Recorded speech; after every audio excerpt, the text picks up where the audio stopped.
Peuple de Dieu, internautes et téléspectateurs bien-aimés, aujourd'hui, vous êtes encore face à votre série d'émissions préférée, Connaître Dieu. Connaître Dieu numéro 12, aujourd'hui, est le deuxième épisode du thème que nous avons exploité, la résurrection des morts. La résurrection des morts, c'est quoi?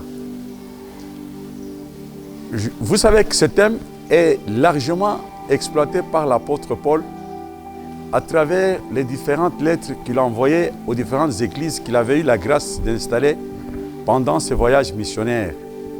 Mais l'apôtre Pierre, à qui l'église du Christ a été confiée, nous met en garde contre le risque de mauvaise interprétation de ces lettres. Nous allons prendre le livre de 2 Pierre, chapitre 3, nous prenons le 16e verset. C'est ce qu'il fait dans toutes les lettres, où il parle de ces choses, dans lesquelles il y a des points difficiles à comprendre. Alors vous comprenez, bien aimé, que Pierre nous met en garde. Il dit, Paul soulève des points dans ses écritures, mais des choses, de points très difficiles à comprendre. Alors continue. Dans les personnes ignorantes. Des personnes ignorantes et mal affermies, dit-il. Et mal affermies tordent le sens. Ils tordent le sens par ignorance. Comme celui des autres Écritures. Oui, comme celui des autres Écritures. Pour leur propre ruine. Pour leur propre ruine. Peuple de Dieu, il y a quelque chose de très étonnant dans notre comportement. Des choses que j'essaie de m'expliquer, je n'arrive pas à comprendre.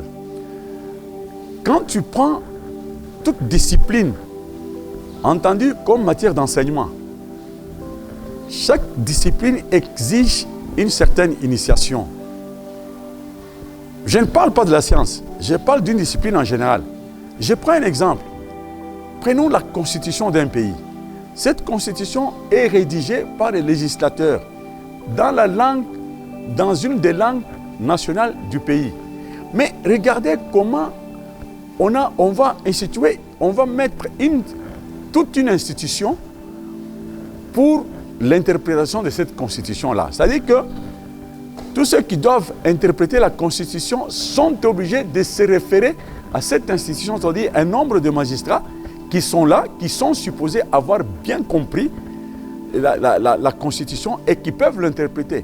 Mais qu'est-ce que nous pouvons dire? Si déjà, pour des éléments, pour un document rédigé par les hommes, dans la langue du pays, exige qu'on monte toute une institution pour ça, pour son interprétation, que dirons-nous alors, à plus forte raison, d'un document rédigé par Dieu? Dieu que nous ne voyons pas, Dieu qui est esprit. Et quand il rédige un document, et les gens ne comprennent pas que c'est de la science. Et puis quand je dis c'est de la science, je vois que certains d'entre vous ne me croient pas. Alors pour éclairer votre lanterne, nous allons lire et puis on va continuer. Romains 11, verset 33. Romains 11, le verset 33, nous lisons au nom de Jésus. Amen. Aux profondeurs de la richesse. Aux profondeurs de la richesse. De la sagesse et de la science de Dieu. De la sagesse et de la science. C'est Dieu qui parle là. Il dit toujours que mes voix ne sont pas vos voix. Vos pensées ne sont pas mes pensées. Autant les cieux sont élevés au-dessus de vos têtes, autant mes voix et mes pensées sont élevées au-dessus de vôtres. Mais alors, il continue. Que ces jugements sont insondables. Et il dit, ces jugements à lui sont insondables. Et ses voix incompréhensibles. Et ces voix incompréhensibles, mais que vous prétendez facilement comprendre. 34. Car qui a connu la pensée du Seigneur? Qui a connu la pensée du Seigneur? Ou qui a été son conseiller? Qui a été son conseiller? Alors, bien aimé, vous comprenez que si, comme je le disais, des documents rédigés par des hommes dans des langues nationales, ces documents exigent qu'on monte toute une institution pour son interprétation. Mais à plus forte raison, un document rédigé par Dieu, quelqu'un que tu ne vois pas d'abord, ça c'est le premier mystère. Et il vous dit que ses pensées et ses voix sont au-dessus de vôtres, autant que le ciel est élevé au-dessus de vos têtes. Donc vous comprenez, et ces documents, vous les prenez facilement et vous prétendez bien facilement les comprendre. Bien aimé, c'est là où je me pose la question, je n'arrive pas à comprendre. Où les gens qui ont généralement échoué dans la vie, ils ont l'audace, ils trouvent l'audace de réunir un groupe de gens, d'ouvrir la Bible et de commencer à interpréter de tort à travers certains passages comme l'apôtre Paul a dit. Mais nous prenons un livre, nous prenons toujours le même Paul là. On prend 2 Corinthiens, et 1 Corinthiens chapitre 2, versets 12 à 13. Vous allez comprendre. 1 Corinthiens chapitre 2, le verset 12 à 13, nous lisons au nom de Jésus. Amen. Or nous n'avons pas reçu l'esprit du monde. C'est lui qui parle, c'est l'apôtre Paul. Il dit, il n'a pas reçu l'esprit du monde. C'est-à-dire qu'il permet à quelqu'un d'interpréter comme n'importe qui. C'est-à-dire, on pose la question à un bébé ou à un enfant de l'école primaire, on dit le ciel se trouve, il regarde en haut, il dit le ciel se trouve là. Quand on dit la terre, il dit la terre c'est ça. Alors il continue. Mais l'esprit qui vient de Dieu. Mais nous avons reçu l'esprit qui vient de Dieu, de celui qui est le plus élevé qui a dit là. Afin que nous connaissions les choses que Dieu nous a données par sa grâce. Afin que nous puissions connaître les choses que Dieu nous a données par sa grâce. Cette grâce-là, ce n'est pas n'importe quoi. Cette grâce, c'est une initiation. Les gens utilisent mal le mot. Même quand on dit nous sommes sauvés par la grâce, les gens pensent que la grâce, c'est-à-dire tu te réveilles le matin, tu as la grâce. Mais si c'est ça, pourquoi est-ce que nous nous retrouvons dans les églises? Pourquoi est-ce que nous sommes obligés de fournir des efforts pour être corrects? La grâce n'a aucune obligation, n'a aucune condition. Mais la grâce, on dit, d'ailleurs la Bible est claire. Il dit la loi est venue avec Moïse, mais la grâce est venue avec Jésus. Ben, si on dit que la grâce est venue avec Jésus, cette grâce-là, elle contient quelque chose. C'est une initiation, ce sont des enseignements. C'est avec cette grâce que Jésus a fait 3 ans avec les disciples. On continue? Le verset 13. Et nous en parlons. Et nous devons parler des choses de Dieu. Non avec des discours qu'enseigne la sagesse humaine. Quand on parle, par exemple, d'une femme, on parle d'un homme.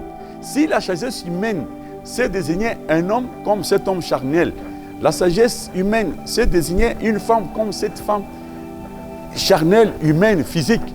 Mais maintenant, la sagesse de Dieu, qu'est-ce qu'elle va nous apprendre? Reprends ce verset-là. Et nous en parlons. Et nous allons en parler. Non avec des discours qu'enseigne la sagesse humaine. Non avec des discours d'hommes, avec le langage d'homme. C'est-à-dire la façon de voir, la façon de concevoir. On parle d'une femme, tu vois une femme. On parle d'un homme, tu vois un homme. On parle des enfants, tu vois les enfants. Mais nous allons le comprendre par la suite. Mais avec ce qu'enseigne l'esprit.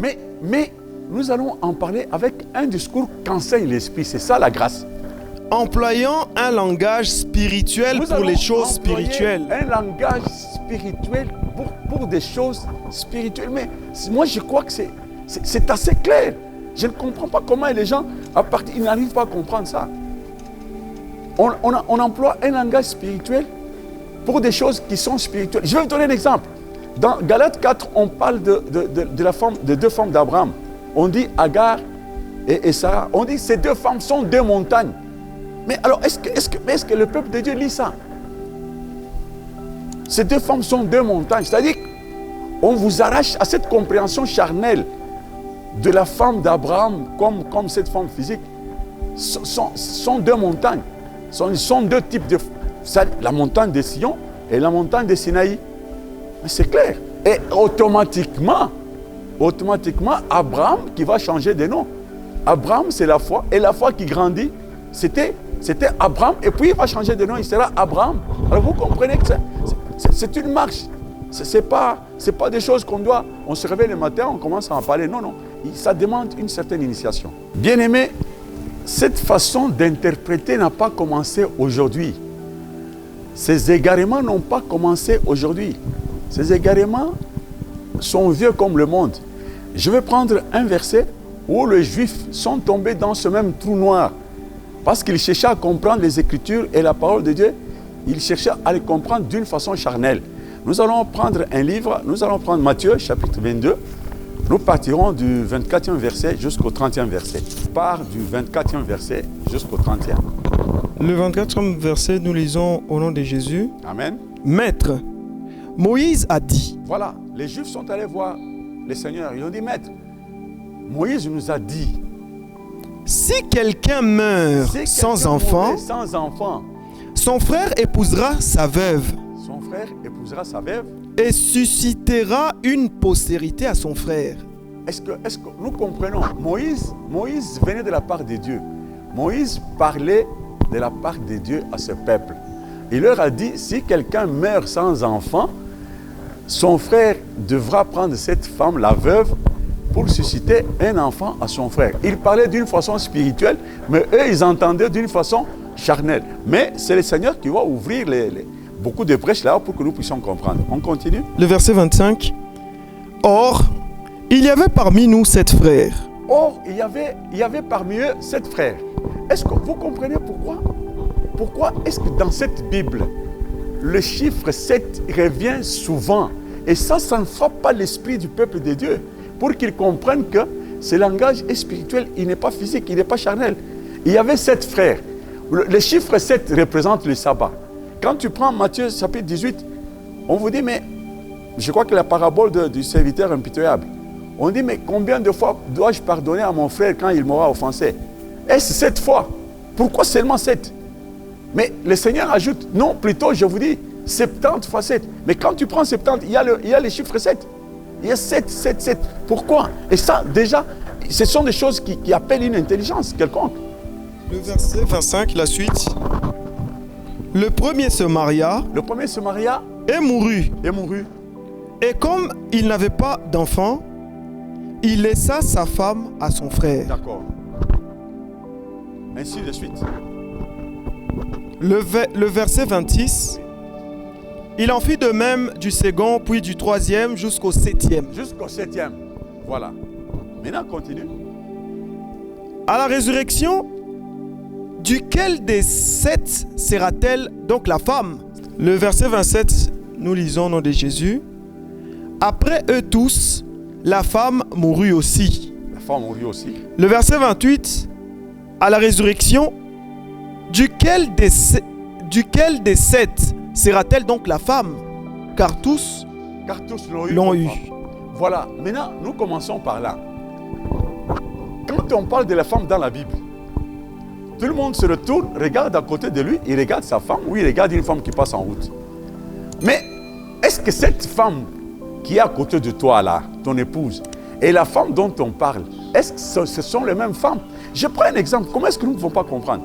La femme de la Bible, quand nous prenons Genèse chapitre 2 verset 24, on dit « L'homme quittera son père et sa mère et s'attachera à sa femme.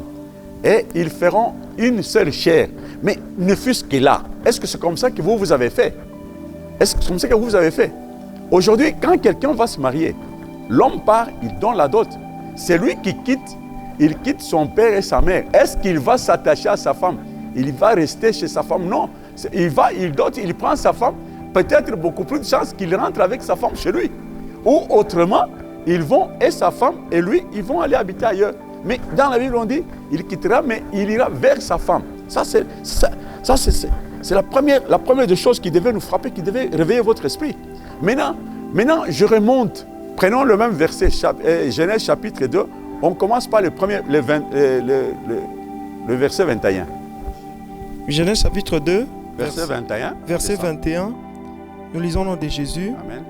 Alors l'Éternel Dieu fit tomber un profond sommeil sur l'homme. Mais c'est ça le problème.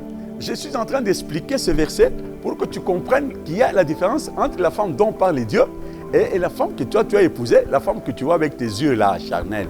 Il dit, on a fait tomber l'homme dans un profond sommeil. Est-ce que toi, on t'avait fait tomber dans un profond sommeil? On continue? Qui s'endormit. L'homme s'est endormi. On a tiré une côte. Il prit une de ses côtes et referma la chair à sa place. Dieu a tiré une des côtes de l'homme et il a refermé la chair. Et c'est à partir de cette côte-là qu'il va créer une femme. Mais toi, ta femme, tu es allé l'épouser. Mais est-ce que tu ne cherches pas à comprendre? Mais si, on a tiré une côte dans l'homme pour créer une femme. Bon, cette femme, elle est comment? Comment est-ce que je peux me rendre compte de cette réalité biblique? Bon, alors on descend au 22e verset. Le 22e verset, nous lisons au nom de Jésus. L'Éternel Dieu forma une femme de la côte qu'il avait prise de l'homme, Oui. et il l'amena vers l'homme. Et il fabrique la femme, il l'amène vers l'homme. Et l'homme s'écrit, j'anticipe un peu, et l'homme se dit, voici 7 fois l'os de mes os, la chair de ma chair. Vous comprenez, quand quelqu'un dit, voici 7 fois, c'est-à-dire qu'il y a eu des tentatives. On a tenté 1 fois, 2 fois, 3 fois, je ne sais pas. Et puis, en fin de compte, on se rend compte plutôt, excusez-moi la théologie, on se rend compte que cette fois-ci, c'est réussi. Voici l'os de mes os, voici la chair de ma chair. Mais chez toi, ça s'est passé comme ça. C'est toi, tu es parti, tu as vu une femme, je ne sais pas, tu as mis combien de temps, tu as fait les fiançailles et puis après tu as doté. Mais tu ne cherches pas, ça ne te fera pas. Et puis tu prends carrément ces passages, tu les appliques à toi. Quand tu veux bénir un mariage, tu appliques ces passages. Mais c'est aberrant. Ce n'est pas correct. Pour notre bonne intelligence, nous allons prendre encore un livre. Nous prenons Luc, chapitre 7, verset 33 à 35. Luc chapitre 7, le verset 33 à 35, nous lisons au nom de Jésus. Oui. Car Jean-Baptiste était venu, Jean-Baptiste est venu. ne mangeant pas Il de ne pain mangeait pas, il ne buvait et pas. ne buvant pas de vin. Et vous dites, il a un démon. Il a un démon. On continue. Le Fils de l'homme est venu, Le Fils de l'homme est venu, mangeant et buvant, mangeant et buvant. et vous dites, c'est un mangeur et un buveur, C'est un mangeur et un buveur. un ami de publicains et des gens de mauvaise vie. Ok, mais ce que nous cherchons est en bas. Mais la sagesse Mais la sagesse a été justifiée par tous ses enfants. a été justifiée par tous ses enfants. Ici, il s'agit de Jésus. Le Fils de l'homme, c'est Jésus. On dit que sa sagesse a été justifiée par tous ses enfants. Jésus était-il marié? Ça, vous savez tous, vous êtes d'accord qu'il n'était pas marié. Mais les enfants, il les a eus où? Alors vous comprenez que ces écritures-là, il faut les lire d'une façon spirituelle. Là, on dit que sa sagesse a été justifiée par tous ses enfants. Et ça, j'évoque ce passage pour que vous puissiez comprendre que les choses dont nous parlons, ce sont des choses qui doivent être entendues et traitées d'une façon spirituelle. Prenons encore un livre. Nous prenons Exode, chapitre 23, verset 26. Exode chapitre 23, le verset 26. Oui. Nous lisons au nom de Jésus. Amen. Il n'y aura dans ton pays, Il y aura dans ton pays, ici c'est l'occasion où Dieu a donné des commandements au peuple de Dieu au mont Sinaï. Il a donné des commandements à son peuple et puis il a ajouté des lois cérémoniales. Entre ces lois, il y a ça. On continue. il n'y aura dans ton pays Il n'y aura dans ton pays ni femme qui avorte, ni femme qui avorte, ni femme stérile. ni femme stérile. Stop. Il n'y aura dans ton pays, ton pays c'est le Congo, ton pays c'est la Zambie, ton pays ce sont les États-Unis. Il n'y aura dans ton pays ni stérile, ni femme qui avorte. Est-ce que vous connaissez un pays comme ça? Mais alors, si Dieu parle de la stérilité, si Dieu parle d'une femme qui avorte, comprenez que c'est spirituel. Parce que l'objectif de Dieu est que la femme ait son homme et l'homme une femme, enfin qu'ils arrivent à procréer. C'est ça l'objectif. Parce que la Bible dit, c'est lui qui a le fils à la vie. Je vous donne un exemple. 1 Corinthiens chapitre 11, on va nous lire, c'est très important. 1 Corinthiens chapitre 11, verset 11. Parce que l'objectif de Dieu, c'est quand quelqu'un écoute la parole de Dieu, il faut qu'il arrive à enfanter. Il enfante qui? Il enfante un fils qu'on appelle Jésus. C'est-à-dire, c'est comme ça que les gens doivent comprendre. C'est-à-dire, il adopte une façon de vivre qui est une façon qui est différente de celle de tout le monde. 1 Corinthiens, chapitre 11, verset 11. chapitre 11, le verset 11, nous lisons au nom de Jésus. Amen. Toutefois, dans les seigneurs, la femme n'est point sans l'homme, la femme n'est point sans l'homme, ni l'homme sans la femme. Ok, merci beaucoup. Mais dans les seigneurs, il n'y a point de femme sans homme, ni l'homme sans femme. Je vais vous poser la question, vous qui nous suivez, peuple de Dieu. Dans les seigneurs, c'est où? Si c'est dans votre assemblée, mais il y a des veuves, il y a des célibataires, hommes et femmes, il y a des filles qui sont encore jeunes. Mais quand on dit dans les seigneurs, il n'y a point d'homme sans femme, il n'y a pas de femme sans homme. Dans les seigneurs, c'est quand quelqu'un est en train de se rechercher. Quand quelqu'un écoute la parole, il fait un effort pour incarner cette parole-là. En ce moment-là, maintenant je vous explique. La femme signifie la sagesse de Dieu. L'homme signifie l'intelligence de Dieu. Alors, c'est-à-dire, qu'est-ce qui se passe? Ce que Dieu a créé, il a dit, chapitre 5 de Genèse, il dit, il les créa hommes et femmes, il les appela du nom d'homme. C'est-à-dire, quand tu as l'intelligence de Dieu et la sagesse de Dieu, en ce moment-là, cette sagesse et cette intelligence vont te permettre de procréer. Procréer, c'est-à-dire adopter un comportement. Comme on l'a dit sur Jésus, on a dit, sa sagesse a été justifiée par ses enfants. C'est-à-dire que les enfants, c'est le comportement que tu as fait, c'est la vie que tu mènes. Alors, les gens vont regarder ta façon de vivre, ta façon de parler, ta façon de comporter, ta façon de concevoir la vie. Tout ça, ce sont les enfants. Alors, on va voir ça et la société va t'adopter. Les gens vont dire, voilà, c'est le nom de Dieu. À partir de quoi? À partir de tes enfants. Donc, c'est ça que le peuple de Dieu doit comprendre. Alors maintenant, nous rentrons maintenant à notre livre, parce que nous sommes toujours dans le livre de Matthieu, chapitre 22. Il dit quoi? Le 28, il dit, à la résurrection, duquel des 7 sera-t-elle donc la femme? Vous comprenez la question? À la résurrection, duquel des 7 sera-t-elle la femme? À la résurrection, c'est où? Quand quelqu'un écoute la parole de Dieu, il est né spirituellement. Alors quand maintenant il commence à appliquer la loi, à vivre dans la loi, c'est-à-dire il est en train d'évoluer. En ce moment, il tend vers la mort.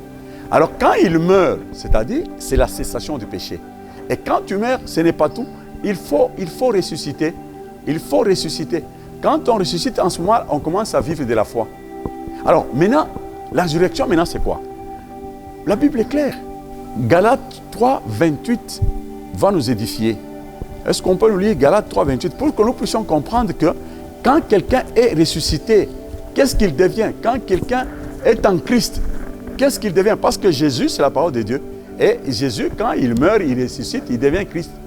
Galates 3, 27, nous disons au nom de Jésus. Amen. Vous tous qui avez été baptisés en Christ, vous tous qui avez été baptisés, vous tous qui êtes ressuscités, vous avez revêtu Christ. Vous savez, quand on ressuscite, on a revêtu Christ. On dit le corps est sémé corruptible, il ressuscite incorruptible. C'est ça Christ. Christ ne meurt plus, ne connaît plus la mort c'est le péché. Voilà pourquoi la Bible dit le guion de la mort c'est le péché. On prend Galates chapitre 3 versets 27 à 28. Galates chapitre 3 verset 27 à 28, nous lisons au nom de Jésus. Amen. Vous tous qui avez été baptisés en Christ, vous avez revêtu Christ. Vous avez revêtu Christ. Il n'y a plus ni juif ni grec. Il n'y a plus ni juif ni grec. Il n'y a plus ni esclave ni libre. Juif, c'est-à-dire celui qui travaille, celui qui vit de la loi. Grec, c'est un païen. Je me permets de vous expliquer ça, je vous fais une grâce.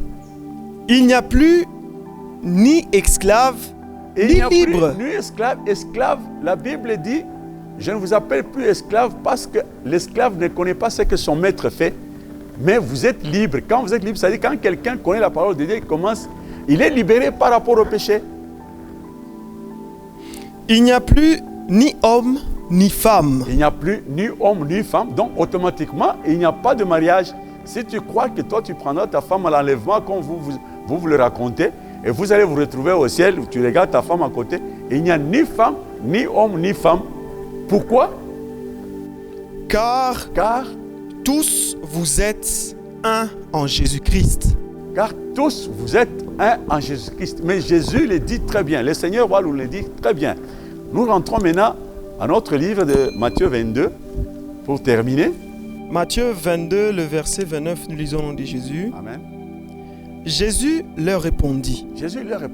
Vous êtes dans l'erreur. Parce que vous ne comprenez ni les Écritures, ni la puissance de Dieu. Parce que vous ne comprenez ni les Écritures, ni la puissance de Dieu. Voilà pourquoi je me suis donné la peine de vous faire comprendre les Écritures, pour que vous puissiez comprendre. Les Écritures que nous lisons dans la Bible parlent d'autres choses. Quand on parle d'une femme et d'un homme, regarde d'où vient la femme. La femme a été tirée de l'homme. On a endormi l'homme pendant un moment, on a tiré une côte, on a fabriqué la femme. Et l'homme quitte son père et sa mère et va prendre sa femme. Mais chez toi, c'est l'inverse. Maintenant, lis-moi le verset qui suit. Le verset qui suit, nous lisons le verset 30 au nom de Jésus. Amen. Car à la résurrection, Car à la résurrection, les hommes ne prendront point de femmes, prendront pas de femmes. ni les femmes des maris. Voilà, ils ne prendront pas de femmes, ni les femmes le mari, parce que c'est dans le Seigneur qu'on prenait les femmes. Dans le Seigneur, c'est-à-dire quand on fait un effort pour s'affermir dans la parole de Dieu, on s'impose une discipline, une sagesse donnée pour qu'avec cette sagesse, tu puisses arriver à l'affermissement. Mais quand quelqu'un est déjà devenu une nouvelle créature, il est très libre. Donc, le péché, pour lui, ne représente plus rien parce qu'il a la vie. La mort peut venir, mais il ne va pas mourir parce que Christ est mort une fois pour toutes et puis il est revenu à la vie. Alors, on descend. Le verset 31, nous lisons au nom de Jésus. 31 maintenant. Pour ce qui est de la résurrection des morts, Pour ce qui est de la résurrection des morts, n'avez-vous pas lu ce que Dieu vous a dit? voilà, maintenant, on vous explique la puissance. On vous a dit, vous ne comprenez ni les Écritures, ni la puissance de Dieu. Maintenant, on vous explique la puissance de Dieu maintenant. Je suis le Dieu d'Abraham, Il dit qu'il est le Dieu d'Abraham. Abraham signifie quoi? Abraham signifie la foi. C'est-à-dire, quand toi, tu entres en contact avec la parole de Dieu, tu es obligé de déployer ta foi. Tu es obligé d'écouter cette parole et de la vivre. C'est ça, c'est ce qu'on appelle la foi. Et puis deux, le Dieu d'Isaac, le Dieu d'Isaac. Voilà, quand tu incarnes la parole maintenant, cette parole t'amène à la vie. Jésus a dit, je suis le chemin, la vérité et la vie. Donc, tout ce que nous faisons, c'est pour arriver à la vie. Alors, regardez Abraham. Abraham, quand il a écouté la parole, il a commencé à marcher avec Dieu. La première chose, il a eu la promesse, il était stérile et tu auras un fils. Un fils de la promesse, comme vous connaissez Isaac. C'est-à-dire que quand tu incarnes la parole, tu as un fils, c'est Isaac. Tu dois avoir une vie qui est différente de la vie de tout le monde. Je suis le Dieu d'Abraham, d'Isaac et le Dieu de Jacob. je suis le Dieu d'Abraham, Oui, le Dieu d'Isaac Isaac. et le Dieu de Jacob. Voilà, le Dieu de Jacob. C'est-à-dire, nous avons dit que tu as la foi, c'est ça Abraham. La foi va t'amener à la vie. La vie, c'est-à-dire une façon de vivre qui est différente de celle que tu avais avant. C'est ça la vie, tu as les fils. Et parce qu'on dit que c'est lui qui a les fils à la vie. Et puis après, je suis le Dieu de Jacob. Jacob, c'est qui? Jacob, c'est celui qui sert Dieu. Donc la volonté de servir Dieu. Un berger, un pasteur, un apôtre, ça. Maintenant, quand tu as la vie, il faut aller avec la vie vers les autres, vers le monde. Comme ça, tu vas les sauver. C'est ça, Jacob. Alors, donc, c'est-à-dire que tu vas mettre cette vie au service du monde, au service de la société. Alors, il ajoute maintenant, ce qui est très important d'ailleurs, Dieu n'est pas Dieu des morts. Dieu n'est pas un Dieu de mort. Ça signifie quoi? Il dit qu'il est un Dieu de vivant. Ça veut dire que quand tu écoutes la parole de Dieu, d'ailleurs, la Bible est très claire. On dit, quand tu prends Jean chapitre 5, il dit, celui qui croit en moi, il passe de la mort à la vie. On peut me lire ce passage pour terminer, parce que c'est très important aussi. Jean chapitre 5, le 24 et le 25e verset, nous lisons au nom de Jésus. Nous sommes en train de chercher à expliquer pour que vous puissiez comprendre comment il n'est pas Dieu de mort, plutôt il est un Dieu de vivant. 24. En vérité, je vous l'ai dit, En vérité, je vous l'ai dit, celui qui écoute ma parole celui qui écoute sa parole et qui croit à celui qui m'a envoyé et qui met la foi, qui croit, c'est lui qui l'a envoyé, a la vie éternelle. a la vie éternelle. C'est le deuxième pas. Donc tu as la foi et la foi t'amène à la vie éternelle. Et ne vient point en jugement, Ne vient point en jugement, c'est-à-dire on ne peut pas dire voilà il a fait ceci, il a fait cela. Est-ce quel homme de Dieu? Quel type d'homme de Dieu? Non. mais il est passé de la mort à la vie. Ah, ce qui est important, c'est cela. Il est passé de la mort à la vie. Mais vous, quand Dieu parle de la vie, quand il parle de la mort, vous confondez tout. Vous comprenez que quand quelqu'un écoute la parole de Dieu, il passe de la mort. Pour Dieu, quand tu ne connais pas la parole, tu es mort. Quand on parle de la résurrection des morts, ce n'est pas dans le cimetière, mais c'est parmi les gens. Donc, tu écoutes la parole de Dieu, tu passes de la mort à la vie. 25. En vérité, Il ajoute vérité, encore, en vérité, je vous le dis. Je vous l'ai dit, L'heure vient, l'heure vient, elle est déjà venue, et cette heure-là est déjà venue parce que lui-même est déjà là. où les morts entendront la voix du Fils de Dieu, Les morts vont entendre la voix du Fils de Dieu. Je vous pose la question, est-ce que les morts ont-ils encore des sens? Ils ont des oreilles et des yeux pour voir et pour entendre, mais il dit les morts entendront. De quelle mort s'agit-il? Et ceux qui l'auront entendu, Et ceux qui l'auront entendu, qui auront entendu le Fils de l'homme, vivront. ils vivront. Car, Comme le Père a la vie en lui-même, le Père a la vie en lui-même. ainsi il a donné au Fils d'avoir la vie en lui-même. Amen. Je crois que nous avons compris cette notion de résurrection de mort. Ce n'est pas au cimetière. La résurrection de mort, comme nous avons dit, c'est un maillon plutôt qui est au milieu d'une grande chaîne que nous pouvons intituler le processus du salut. Nous disons merci pour nous avoir écoutés. Qui commence bien, finit bien. Nous allons finir avec Dieu, comme nous avons commencé avec Dieu. Nous allons prier pour vous recommander entre les mains de Dieu, de façon à ce que ce message, qu'il puisse germer dans vos esprits et qu'il puisse trouver de la place. Seigneur notre Dieu, nous bénissons ton peuple avec ces messages qui viennent de toi. Nous voulons que tu leur donnes de l'intelligence et de la sagesse pour pouvoir le percevoir, pour pouvoir le palper, pour pouvoir le comprendre. Parce qu'on ne peut pas devenir enfant de Dieu sans qu'on te connaisse, sans qu'on écoute ta parole. C'est la parole qui fait de quelqu'un un homme de Dieu. Seigneur, je voudrais que toi, tu leur fasses cette grâce-là, que ce ne soit pas nos paroles à nous, mais des paroles qui sont venues de toi, que ces paroles constituent une grâce pour eux. Nous avons ainsi prié au nom puissant de Jésus. Amen.